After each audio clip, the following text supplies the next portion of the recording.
Hasina professor ইউনূসকে 6 মাসের কারাদণ্ড দিছে। কেন জানেন? না, আমি উনার বিরুদ্ধে আনা অভিযোগের প্রসঙ্গে বলতেছি না।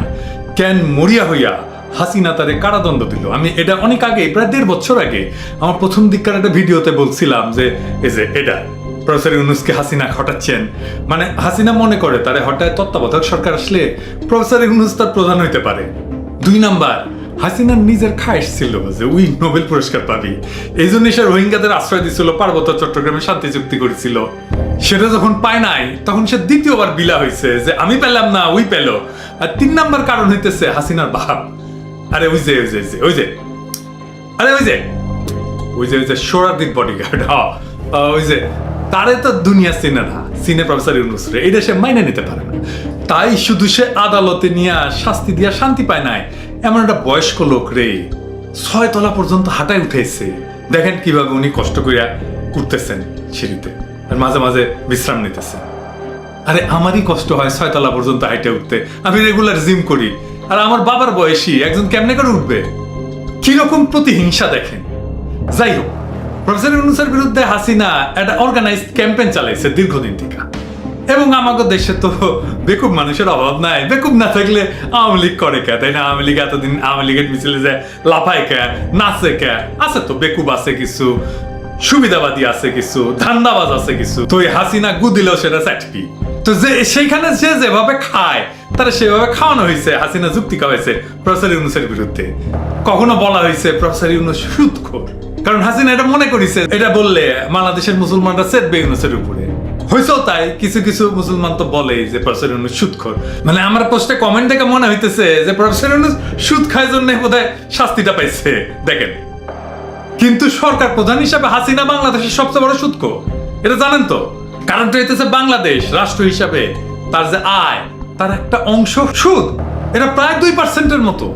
তার মানে আপনি যদি বাংলাদেশে পয়সা ইলেকট্রিসিটি নেন, আপনি যদি রাস্তার সুবিধা নেন, আপনি যদি পুলিশের সুবিধা নেন, আপনি যদি পানি নেন, আপনি যদি বিদ্যুৎ নেন, আপনি যদি সরকারের যে কোনো সুবিধা যদি আপনি ভোগ করেন, তাইলে আপনি যদি বাজারে যান, কারণ বাজারও তো সরকারের, তাই না? তাইলে যে কোনো সুবিধা যদি আপনি ভোগ করেন, তাইলে এই ভোগের 2% হইতেছে সুদ থেকে আসতেছে। তাইলে আমাদের দেশের যে মুরব্বীরা অবসর পাইয়া ফিক্সড ডিপোজিট করে, তাহলে সবাই সুদ খায়, কারণ ওরা তো সুদ দেয় নাকি? তো সুদ যদি এতই খারাপ হয়, তাহলে সুদ তুই নিস কেন হাসিনা? তুই নিস কেন? দিশো না, তুই তো সরকার প্রধান, করে দে বাংলাদেশের ব্যাংকগুলোকে সুদ মুক্ত করে দে। বসে আসিস কেন? এক্ষুনি করে দে। শুধু তাই না, আরো ছড়াইছে যে উনি টাকা পয়সা বিদেশে নিয়ে গেছে। এটার উত্তর আর দিলাম না, এটার উত্তর প্রফেসর ইউনূস অনেকবার দিছে। হ্যাঁ, এখন যে বেকুব যে হাসিনার গু খাবি, সে তো বিশ্বাস করবি যে উনি টাকা পয়সা নিয়ে গেছেন। উনি যে সমস্ত আয় উপার্জন করেছেন বিদেশ থেকে, বক্তৃতা দিয়া, বইপত্র লিখা, সবগুলো নিয়ে আসছেন উনি বাংলাদেশে, নিয়ে এসে জমা দিচ্ছে, বাংলাদেশে আসিছে। তবে উনি যে কাজ করতেছেন সে কাজের সবগুলো যে শুদ্ধ হইতেছে সেটা কিন্তু উনি নিজেও বলেন না। উনি তার হাসিনা না যে উনি কইবেন যে উনি ভুল করতে পারেন না। আমি আমার ক্ষুদ্র ভ্রাতার ভগিনীদের জন্য উনার এই প্রসঙ্গে উত্তরটা দেখাই। দেখেন উনি নিজের সম্পর্কে, নিজের ভুলের সম্ভাবনা সম্পর্কে কিভাবে কথা বলতে হয় সেটা শুনেন। উনি নিজেই কিভাবে বলছেন দেখেন, শুনেন। ভুল করতে পারে মানুষ, তার ফেরেশতা না, সেটা আমি স্বীকার করি। সেটা ধরে দেন, আমরা অনেক হয় ভুল করি, আবার সব আমি নিজে করেছি ভুল, দেখুন আমার সঙ্গে যারা আছে তারা ভুল করেছে, সেটা হবে। যে কোনো একটা কাজ করতে গেলে ভুল ভ্রান্তি এক জিনিস, অপরাধ আর জিনিস। আচ্ছা, দুটোকে আলাদা করা। একটা ভুল ভ্রান্তি, একটা অপরাধ। স্যার, একটা শেষ প্রশ্ন করি। বলেন, শেষ। কোর্টের কাছে আপনার প্রত্যাশা কি? ন্যায় বিচার। আর কি চাই? মানুষ আদালতের কাছে কি জন্য আছে? ন্যায় বিচার। ন্যায় বিচার সুযোগ ছিল সাফাই সাক্ষী দেওয়ার, আপনি আইনের এই বিধানটা কেন নিলেন না? এটা আমার আইনজীবী, এগুলো আমার আইনজীবী বলো, আমি ঠিক বুঝি নাই। সুযোগ ছিল, আপনি নিলেন। আমি জানি না তো সেটা, ওনাকে জিজ্ঞেস করেন কেন নিলেন না। আইনজীবী আইন বিষয়ক যা আছে প্রশ্ন, সেগুলো আমাদের আইনজীবী পরিষ্কার করে বলতে পারবেন, আমি অত সুন্দর করে বলতে পারবো না। আমি যেটা আপনাদের কাছে পরিষ্কার করতে চাই তার পটভূমিটা।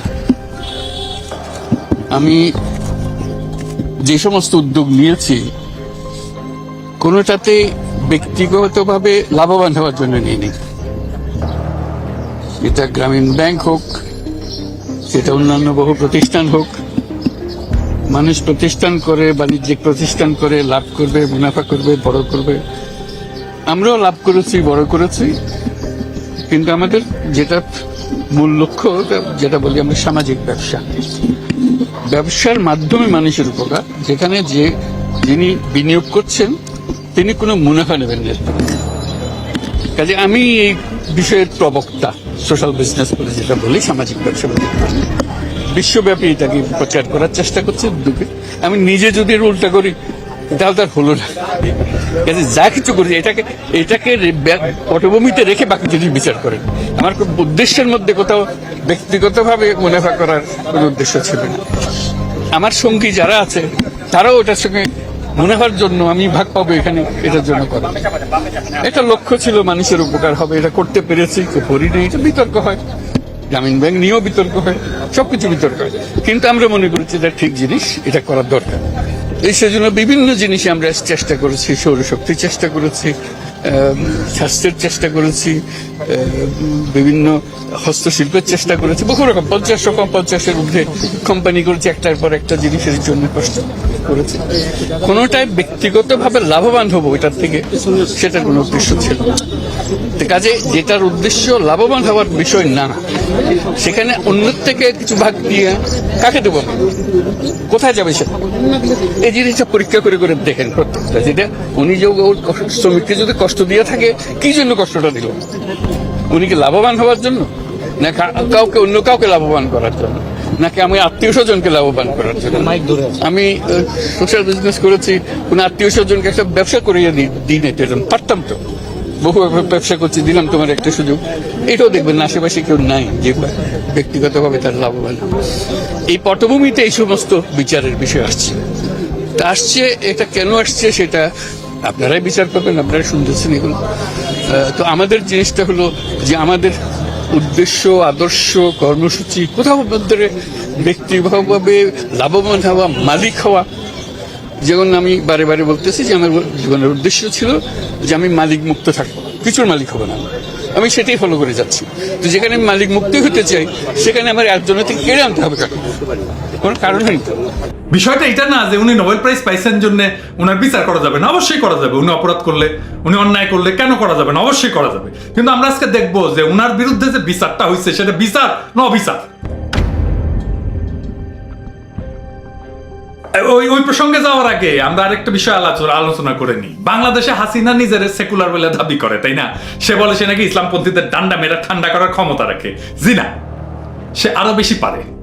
সে নিজে হিন্দুত্ববাদী মোদির লেসপেন্সার হইয়াও ইসলামপন্থীদের একাংশকে নিজের সেবায় লাগাইতে পারে। ওই যে যারা কওমি জননী উপাধি দেয়, দেখেন ওয়াজে বক্তা কি লাফাইতেছে, হ্যাঁ কি বলতেছে? সে নৌকার স্লোগান দেওয়াইতেছে পাবলিককে। খালি হাসিনা কইছে যে এটা নূহ নবীর নৌকা, তাতেই দেখেন এই নৌকা নূহ নবীর নৌকা। এই নৌকায় কিন্তু মানব জাতিকে রক্ষা করেছিলেন আল্লাহ রাব্বুল আলামিন। এই নৌকা হলো মুক্তির নৌকা। এই নৌকার মাধ্যমে আল্লাহ তাআলা মানুষকে মুক্তি করেছেন। আমি আপনাদেরকে একটা কথা বলতে চাই, লক্ষ্য করেন। গতকালকে আমার দেশের মাননীয় প্রধানমন্ত্রী, প্রাইম মিনিস্টার সিলেটে যাওয়ার পরে শাহজালাল শাহপরানের মাজার জিয়ারত করে নির্বাচনী প্রচারণা শুরু করেছে। সেই জায়গার মধ্যে তিনি বক্তব্য দিয়েছে যে এই নৌকা যেন তেন নৌকা নয়, এই নৌকা হলো নূহ নবীর নৌকা, এই নৌকা হলো কোরআনের নৌকা, এই নৌকা হলো মুক্তির নৌকা। এই নৌকার মাধ্যমে আল্লাহ তাআলা মানুষকে মুক্তি করেছেন। আমার কথা লক্ষ্য করবেন, ভালো করে বুঝবেন। তিনি যা বলেছেন কথা সত্য। এই নৌকা নূহ নবীর নৌকা। এই পৃথিবীর প্রথম যানবাহনের নাম হলো নৌকা। পৃথিবীতে কোনো যানবাহন ছিল না, প্রথম যানবাহনের নাম কি? জোরে বলেন, আরো জোরে। কেরে নৌকার মিছিল করতে ভয় লাগে? অন্য মার্কা হলে ভয় আছে, নৌকার কোনো ভয়?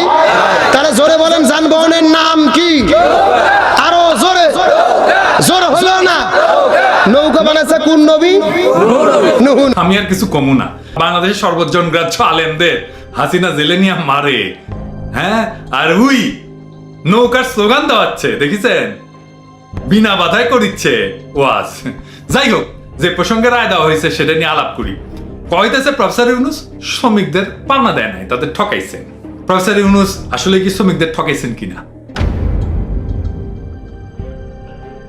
ওই প্রসঙ্গে যাওয়ার আগে একটু কয়ে নি যে প্রফেসর ইউনূসের বিরুদ্ধে করা মামলাগুলো এতই জটিল যে আমার নিজেরই বুঝতে মেলার সময় লেগেছে। আর হাসিনা এক প্যাচ খোলার পরে আরেকটা প্যাচ লাগাইছে। এইভাবে পুরো বিষয়টা নিয়ে মাথা ঠান্ডা করে না বুঝলে উনার বিরুদ্ধে আনা অভিযোগগুলো যে পুরাই ভুয়া আর প্রতিহিংসা চরিতার্থ করা ছাড়া আর কিছুই না, সেটা বোঝা যাবে না। আসেন আমরা দেখি কিভাবে হাসিনা একের পর এক জাল বিছাইছে প্রফেসর ইউনূসকে ধরার জন্য। মামলার রায় যেটা হয়েছে তার অভিযোগ কি ছিল? মামলা করেছে, বলা হইতেছে শ্রম আইন লঙ্ঘন করে। মামলা করেছে কে? মামলা করছে কলকারখানা এবং প্রতিষ্ঠান পরিদর্শন অধিদপ্তর। শ্রম আইনের লঙ্ঘন কি ছিল? এক হইতেছে শ্রমিক কর্মচারীদের জন্য সংরক্ষিত যে লভ্যাংশ তার 5%, মানে কোম্পানি যদি প্রফিট করে, লাভ করে, তার 5% শ্রমিকদের দিতে হবে। প্রফেসর ইউনূস লাভ করেছে, সেটা শ্রমিকদের দেয়নি। এটা হইতেছে একটা অভিযোগ। এটা ছাড়া আছে গণছুটি না দেওয়া, শ্রমিকদের কল্যাণ তহবিল, অংশগ্রহণ তহবিল গঠন না করা এবং শ্রমিকদের চাকুরি স্থায়ী না করা সময়। প্রথমে আসি শ্রমিকদের লভ্যাংশ দেওয়া নিয়ে। এটা ইংরেজিতে কয় প্রফিট শেয়ারিং, অর্থাৎ একটা কোম্পানিতে যা প্রফিট হয় তার 5% কোম্পানির সকল কর্মীদের মধ্যে বিতরণ করার একটা আইন বাংলাদেশে আছে। ভালো আইন, অবশ্যই ভালো আইন যদি এটা অনুসরণ করা হয়। বাংলাদেশে আমি একটা জরিপ করেছিলাম যে বাংলাদেশে যতগুলো বেসরকারি কোম্পানি আছে এবং লাভ করছে, তাদের সেখানে যারা চাকরি করে তাদের কতজন এই লভ্যাংশ পাইছে। দেখেন এখানে 88% করছে, আমি যখন এটা রেকর্ড করি সেই সময়কার কথা, 88% করছে তার কোম্পানি লাভ করে তারা জিন্দেগিতে এই শেয়ারটা পায়নি। কিন্তু যারা কইছে যে আমরা পাই, তারা নাম বলছে কি কি কোম্পানির, এবং বেশিরভাগই দেখা যাচ্ছে বাংলাদেশের ফার্মাসিউটিক্যাল কোম্পানিগুলো। কথা সত্য, বাংলাদেশের ফার্মাসিউটিক্যাল কোম্পানিতে আমিও কাজ করে আসছি। আমি বেক্সিমকোতে যখন কাজ করছি প্রফিট শেয়ার পাইছি। কোম্পানি কত প্রফিট করছে তার কত পার্সেন্ট পাচ্ছে ওই হিসাবটা কখনো দেখি নাই, কিন্তু একটা প্রফিট শেয়ার পাইছে, একটা লামসাম একটা অ্যামাউন্ট একটা পাইছে। তো এই 88% কোম্পানি যেটা করে না সেটা কিন্তু ইউনূসকে করাই লাগবে, কারণ উনি নোবেল প্রাইজ পাইছেন। হ্যাঁ, ওনারে শরদির বডিগার্ডের চাইতে দুনিয়া বেশি মানুষ চিনে, তো তাই তো ওনাকে করাই লাগবে, তাই না? কিন্তু কেউ লভ্যাংশ দেয় না, তাই প্রফেসর ইউনূস লভ্যাংশ দিবি না, এটা কেমন আবদার, তাই না? হ্যাঁ তাই তো, ঠিক আছে তাই না? ঠিকই করেছে, আমরা খুশি। 6 মাস দিছুকে, আর 6 বছর দে, নোবেল প্রাইজ পায়। নোবেল প্রাইজ কেন নিজে নে? হে বালছি না যে প্রতিষ্ঠানের লভ্যাংশ নিয়ে কথা হচ্ছে, সেটা তো লাভ করার প্রতিষ্ঠান না, সেটা নন প্রফিট কোম্পানি। তুই রেজিস্ট্রেশন দিছু, সরকার রেজিস্ট্রেশন দিছে, তুই লভ্যাংশ দিবি কেমনি? কোম্পানি যদি প্রফিটই না করে, কোম্পানি যদি নন প্রফিট কোম্পানি হয়, লাভ না করার কোম্পানি হয়, তাহলে কোম্পানি লাভটা দিবি কেমনে? হ্যাঁ, দেখ ওটা যে কোম্পানি যে লাভ নন প্রফিট আছে, দেখ তুই নিজেই রেজিস্ট্রেশন দিছু। এক লোকে মুরগি ডিম পারে না, তো সে মুরগির খাঁচার সামনে গিয়ে কইছে যে কাল থেকে দিনে যদি 2টা করে ডিম না পারিস তাহলে বলে খবর আছে, জব করে খেয়ে ফেলাম। তো পরদিন গেছে মুরগির খাঁচার সামনে, দেখে কাম হয়েছে, সব মুরগি 2টা করে ডিম পারিছে, কিছু মুরগি 3-4টা ডিম পারিছে, বোমা সাইজের ডিম পারিছে, কিন্তু একটা মুরগি ডিম পারিছে ছোট্ট, এটা কিন্তু মিথ্যা না, ছোট্ট। তো ডিম বলেছে নাই যায় না, তো ওই লোক কয় তোরে খাইছি পারিছু একটা ডিম, তাও ছুডো, তাও আজকে তোরে জব করমু করে সালুন রান্ধে খামু। তো ওই মুরগি কক কইরা কয় যা খুশি করেন, আমি মুরগি না মোরগ, তাও মেলা চেষ্টা করে একটা ডিম পারিছি। হাসিনা নন প্রফিট কোম্পানি থেকেও প্রফিট বাইট করবি, কি আর করা। মামলাটা হয়েছে শ্রম আদালতে। বাংলাদেশের শ্রম আদালত কতটা আছে জানেন? 10টা আছে শ্রম আদালত। কতগুলো মামলা আছে জানেন? 23,000-এর বেশি মামলা ঝুইলা আছে, মানে রায় হয় না। কিন্তু এই প্রফেসর ইউনূসের মামলা করার জন্য কি উৎসাহ, হাসিনার পুচ্ছে আগুন ধরলো কেন? কারণটা তো আগেই কইছি। তো এর পরের অভিযোগ কি? পরের অভিযোগ হইতেছে যে প্রফেসর ইউনূস এবং তার সাথে অভিযুক্তরা 25 কোটি টাকার মতো টাকা মানি লন্ডারিং করেছে, মানে পাচার করেছে। তো এই টাকাটা কিসের সাথে যুক্ত? এটা যুক্ত হচ্ছে ওই যে লভ্যাংশের কথা কইলাম না, ওই লভ্যাংশের জন্য একটা এগ্রিমেন্ট হয়েছিল শ্রমিকদের সাথে গ্রামীণ টেলিকম কর্তৃপক্ষের, মানে প্রফেসর ইউনূস যেটার প্রধান আর কি, চেয়ারম্যান। 27শে এপ্রিল 2022 সালে 25 কোটি টাকার হিসাবটা কই থেকে আসলো, এটা একটু হিসাবটা বুঝে নেওয়া দরকার। এটা খুব ইন্টারেস্টিং বিষয় আছে। সেটা হচ্ছে যে যখন তারা বলতেছে যে লভ্যাংশ দেয় নাই, তারপরে গ্রামীণ টেলিকম বলছে যে আচ্ছা ঠিক আছে, কর্মচারীদের সাথে একটা চুক্তি করে। এরকম কিন্তু একটা নিয়ম আছে আইনত, কর্মচারীদের প্রতি সংগঠনকে বলে কালেকটিভ বার্গেনিং এজেন্ট, সিবিএ কোম্পানির সাথে, এটা দুনিয়া জুড়ে আছে, সিবিএ কোম্পানির সাথে নেগোশিয়েট করতে পারে, চুক্তি করতে পারে শ্রমিকদের স্বার্থে। তো গ্রামীণ টেলিকম কইলো যে আসো তাইলে আমরা নেগোশিয়েট করি, চুক্তি করি, তোমাদের লভ্যাংশ কত তোমরা দাবি করিচ্ছ, এটা তোমরা আইন অনুযায়ী পাও না, কিন্তু আসো তারপরে আমরা এটাকে নিয়ে নেগোশিয়েট করি। এবং গ্রামীণ টেলিকম কর্মচারীদের ওই অন্যায় দাবি মাইনা নিয়েও তাদেরকে লভ্যাংশ দেওয়ার একটা চুক্তি করে। আইন মেনে দর কষাকষিতে বসে, যেটাকে বলা হয় বার্গেনিং। হ্যাঁ, এবং সমঝোতা অনুযায়ী গ্রামীণ টেলিকমের কয়েকশো কর্মীকে, যেটা আমি সংখ্যাটা জানি না, মোট 436 কোটি টাকা দেওয়ার সিদ্ধান্ত নেয় যে তারা এটা দিবে। হ্যাঁ, প্রত্যেক কর্মীর ভাগে বোধহয় 1-2 কোটি টাকা করে পড়েছিল, আমার ঠিক জানা নেই।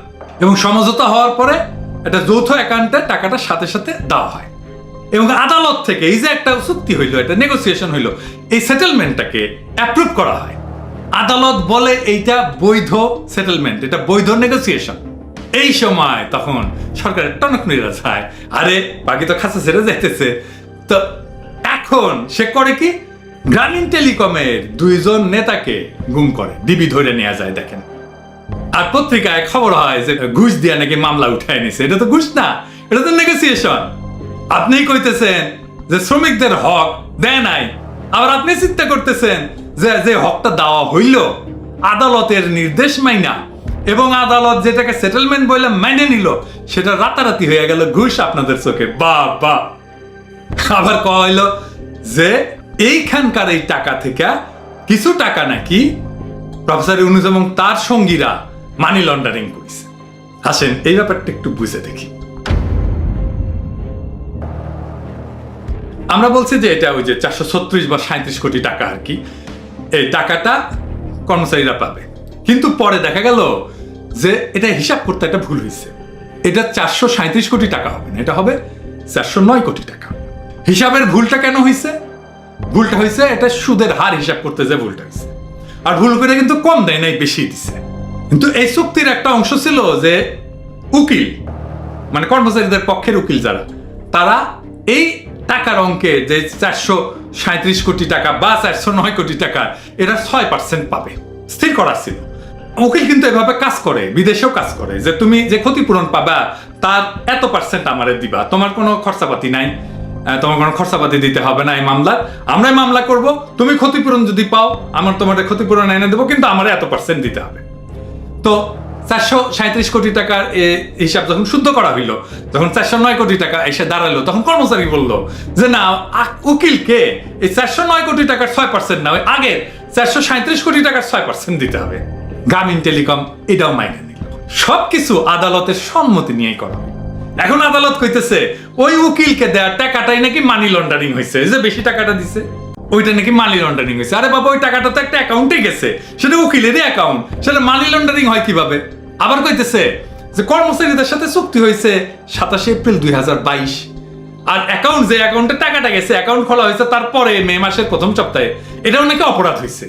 অ্যাকাউন্ট খোলার আগে কেন চুক্তি করা হইলো? আরে বাবা, অ্যাকাউন্ট তো চুক্তি করার পরেই খোলা হবে। আরে টাকা পয়সা দেওয়া হবে, তোমাদের টাকা আমি দেব, ঠিক আছে, অ্যাকাউন্ট খোলো বা অ্যাকাউন্ট নাম্বার দাও। অ্যাকাউন্ট কে খুলবে? কর্মচারীরাই তো খুলবে, তাই না? এটা প্রফেসর ইউনূস খুলে দেবে না। অ্যাকাউন্ট খুলছে, অ্যাকাউন্ট নাম্বার দিছে, তারপরে সে অ্যাকাউন্টে টাকা ট্রান্সফার করা হয়েছে। তো এইখানে প্রফেসর ইউনূস বা গ্রামীণ টেলিকমের সমস্যাটা কোথায় বলেন তো? আইনত কোনো সমস্যা আছে? কোনো সমস্যা নাই। আর কি অভিযোগ আছে?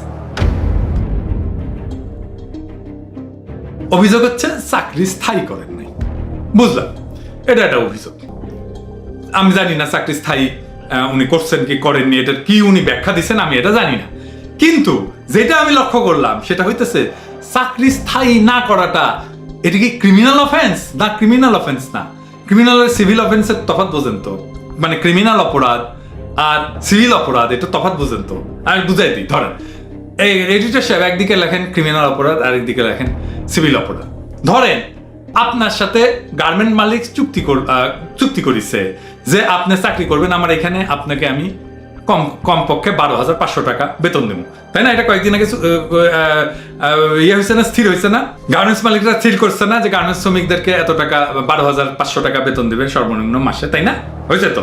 আচ্ছা, এখন আপনি কাজ করলেন, কাজ করার পরে গার্মেন্টস মালিক আপনাদের মাস শেষে 12,000 টাকা বেতন দিল, 500 টাকা কম দিল, তাই না? এটা অপরাধ, ঠিক ঠিক অপরাধ। কিন্তু এটা কোন ধরনের অপরাধ? এটা সিভিল অপরাধ। এডিটর সাহেবের দিকে লিখে দেন, সিভিল অপরাধ হচ্ছে চুক্তি ভঙ্গের অপরাধ। এটা শাস্তি কখনো জেল হয় না, জরিমানা হয়।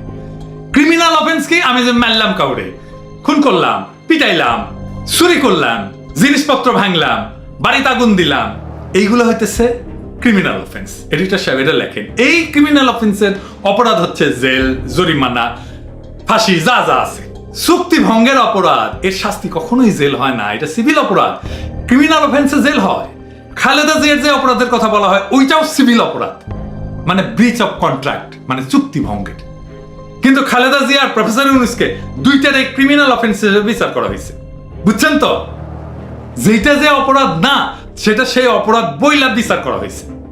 আবার 5 মিনিটের জামিনও দিছে, তাহলে এই সার্কাস করলে কেন? সার্কাস এই জন্য যে প্রফেসর ইউনূস যেন কোন সাংবিধানিক পদ নিতে না পারে। হাসিনা জানে না সংবিধান রাস্তার ময়লা, জনগণের সার্বভৌম ইচ্ছা হচ্ছে একটা রাষ্ট্রের সর্বোচ্চ আইন সংবিধানের উপরে, জনগণ সংবিধানের উপরে। সংবিধান জনগণ চাইলে ছুঁড়া ফেলে দিতে পারে, নতুন সংবিধান তৈরি করতে পারে, আর আমরা সেটাই করব। বাংলাদেশের এই সংবিধান ছুঁড়া ফেলে দেব।